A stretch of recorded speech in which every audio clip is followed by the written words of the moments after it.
Rating Korean street foods in just 1 minute. Let's go mga be! Ang una kong tinry dito sa kahabaan ng Myeongdong ay ang chicken barbecue on stick mga be na pagkalaki-laki.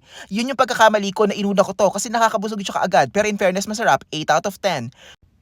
Kasunod naman itong assorted fruits na minatamis, meron niyang sugar coating sa labas. In fairness, kahit wala yung sugar coating, ang tamis ng mga prutas, 9 out of 10. Heto namang egg bread nila, all-time favorites, super sarap at isa to sa pinakamurang Korean street food. Definitely 10 out of 10. Susundan naman yan ng ating fish cake. Ang fish cake na ito ay sa Namdaemun Market ko binili. Kung gusto nyo mas murang mga street foods, Gomora Bells na kayo. All-time classic, 9 out of 10.